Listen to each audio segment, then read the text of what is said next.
In this video, I'm going to teach you how to speak like a CEO, even if you're not a leader yet, because the most powerful skill in the corporate world is communication. Once I figured out how to communicate effectively, even without formal authority, then I started rapidly advancing my career to heading analytics for a multi-billion-dollar company. I spent years presenting to executives, participating in C-suite meetings, and seeing how the most respected voices in the room communicate.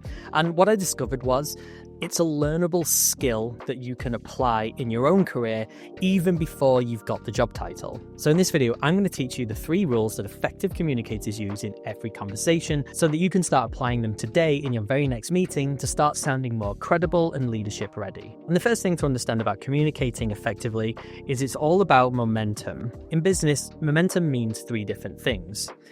It means decisions, it also means actions, and it means alignment. See, most people believe to be an effective communicator, then it's all about being really articulate, it's about having a high vocabulary, and it's all about power phrases and corporate jargon. But the thing is, it's all about this word, momentum. You see, most businesses want to move their business from point A to point B, and this distance between these 2 points is momentum. Now, the thing that makes effective communicators so good is that through conversation, they're able to move things forward from point A to point B. Through their conversation, they've moved the business all of this distance. In other words, that's how much momentum they've generated. But ineffective communicators, they might be using the same language, but as they're talking, they sort of backtrack on themselves, they meander a little bit, and then they might end up somewhere here. So the distance that they've been able to move, or the amount of momentum they've generated, is a lot smaller. But think about it. Think about a word that we commonly associate with good leadership, and that word is inspiration. But the thing about inspiration is inspiration necessitates action. You can't have inspiration unless it inspired some kind of action to take place. In other words, momentum. And if you just share the same words and phrases and speak like someone in leadership, but you're not actually generating momentum, people don't describe you as inspirational. You're just one of those people that we all know in the corporate world who talk a big game, but nothing actually gets done. And when you start thinking about the way you communicate in terms of how much momentum you're generating, you're going to start turning up to conversations differently, and you're going to start speaking differently as well. And there are 3 ways that high-performing communicators generate momentum through their conversations.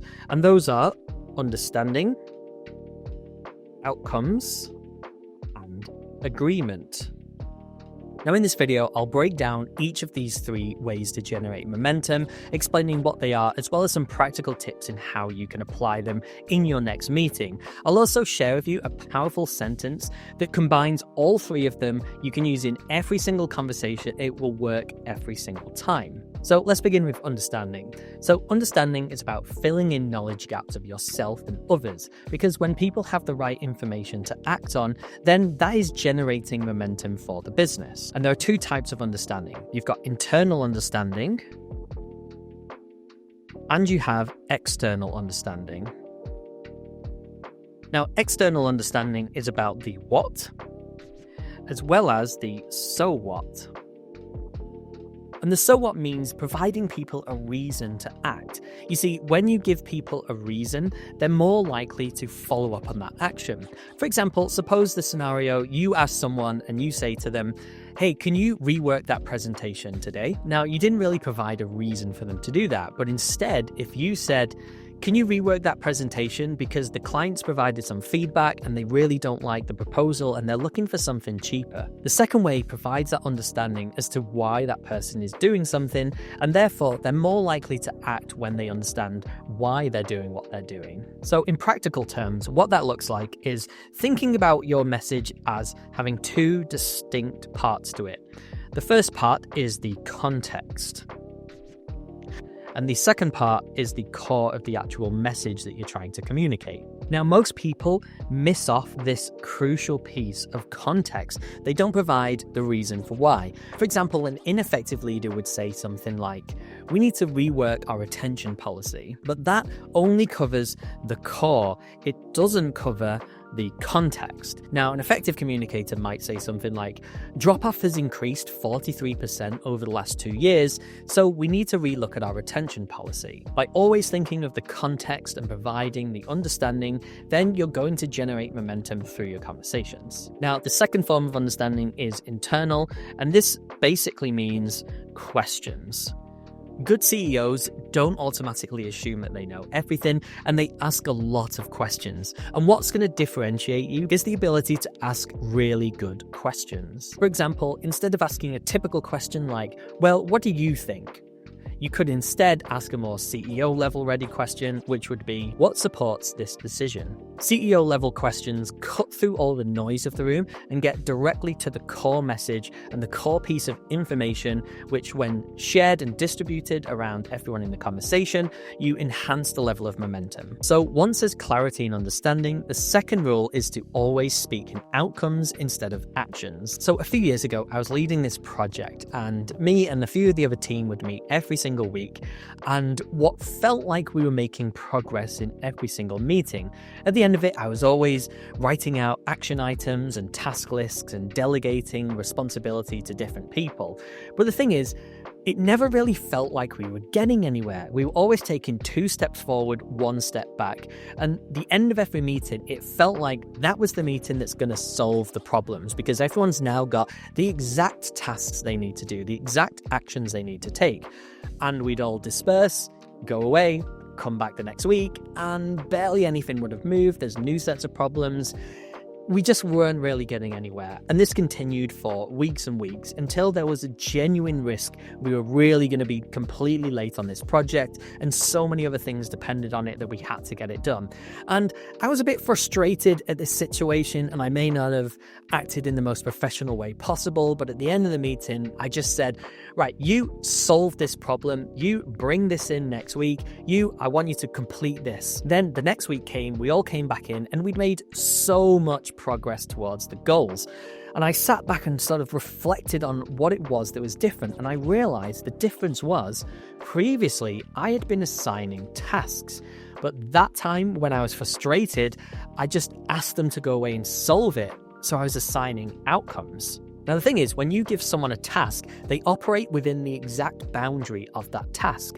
And this means that they don't take any additional steps, or the first roadblock that they anticipate, then they stop taking the action there and then and wait for the new set of instructions. So speaking in outcomes means talking about the result. Now, what I've observed personally over the years is that naturally in the corporate world, we don't tend to talk outcomes. We always talk tasks. Yet we don't do that in our personal lives. In our personal lives, we always talk about outcomes. Like, it would be very strange to say to someone, could you grab that vacuum cleaner and push it back and forth across the floor? And then you come back 30 minutes later, the floor's still a mess. You'd say, what happened? And they say, well, I pushed the vacuum back and forth, but you didn't say turn it on, right? But that was what was happening in that meeting. I was giving out tasks to people and they were just doing exactly that task. Whereas as soon as I started giving them outcomes, I empowered them to make the decisions and gave them the responsibility to deliver the result instead of just completing a checklist. So in a practical way, to talk about outcomes, you can think of any sort of instruction as having 3 tiers. At the bottom tier, you have tasks. A task would be, can you email that client? And that would have low commitment, as well as low ownership. Delegating tasks creates motion, but it doesn't create momentum. Now, at the second level, you have actions. This would be saying, can you follow up with that client by email before Friday? Now, this is better because it provides a result that you want, but it doesn't empower the person to actually deliver that result because you're still assigning how they're supposed to do it. And that means the final level is then outcomes. This would be saying, can you get that client to approve the project by Friday? This says what needs to happen, not how it should happen, and you empower the person to do it. In a practical way, to talk about outcomes instead of actions, then it needs 3 things. Firstly, it needs a clear goal. So be clear on what you actually want the result to be, instead of just what it is they're supposed to do. Secondly, you need to phrase it correctly. So instead of saying, "Can you just check?" you would say something like, "Can you get this resolved?" And the difference is resolved is a more empowering word than check, because check is how they're supposed to do it, whereas resolve talks about the outcome they're supposed to get. So thirdly, you need to assign ownership. You can then use language to check, such as, "Do you understand?" or "Have you got this?" or "Should I leave this with you?" Something like that assigns the ownership back to them. Now, the final layer of momentum is making sure that everyone's on the same page. In other words, everyone's aligned. Now, alignment just means a shared direction, that everyone's pulling toward the same goal. Without it, things tend to misfire. Work gets duplicated, people pull in the wrong directions, things aren't as efficient as they possibly are. And in the business world, misalignment doesn't look like a serious catastrophe. On the surface, it just looks like everyone's productive and busy, just things aren't quite moving as fastly as they should. Now, an effective CEO and communicator creates momentum by aligning everyone. And to effectively align everyone, I like to use something that I call SOC. Now, the S stands for summarize, and this is where you could say something like, "Here's what we agreed and why it matters." The O means ownership. For example, you lead on X, I'll take Y. This is making sure that every result has an owner who's responsible to deliver that result. Now, C is for concerns. This is where you would ask anyone, is there anything that's going to block this? To get people's opinion on why something might not work. And now the K is a little bit forced to fit the word suck, but bear with me. The K means keep in touch. This is where you would set a cadence for when people are supposed to check in. This could be a weekly meeting, a Teams call, an email, a collaborative Teams or Slack space or something like that. But you just want to make sure that that's in place. And by having that in place, we're setting a regular cadence on your communication, you're generating momentum. Now, it's at this stage people usually say to me, "But Josh, I don't have formal authority to be giving out tasks or setting regular cadence for meetings." And to that I say, if you're still thinking about that, then you're thinking in terms of tasks and not outcomes. You don't need any formal authority to generate momentum through your conversation. Anyone can say something like, "I'll take that, are you okay with this?" Or, "What makes sense to me is X, are we aligned on that?" Leaders weren't born with the title, they were noticed by how much momentum they were generating. If you're going to sit there and wait for formal permission to start speaking with authority, then you're going to stay stuck because no one's going to hand it to you. The way that you move your career forward is by starting to show up as a leader. And if you start thinking in terms of generating momentum, I guarantee you're going to start showing up and speaking differently. Now, I did say earlier that I'm going to share a single sentence that you can use that generates all three of these types of momentum and can be used in every single conversation. And that sentence is, "We're going to talk about X. I hope to achieve Y. Are you okay with that?" And if we break this down, this sentence contains all three things. At first, this is about understanding, because you're saying what it is you're going to talk about. Now, the second part generates the outcome because you say what result you hope to achieve from this conversation. And then finally, the last part is about setting alignment because you're asking permission. And this can be used in any situation, in any conversation, and it just sets the conversation on the right path because you've used all three of those ways to generate momentum. If you found any of this useful and you want some practical tips that you can apply today before your next meeting, then there's a free workshop in the link in the description below. It will take you 30 minutes. I'll walk you through a bunch of phrases and practical advice that you can apply to your next conversation.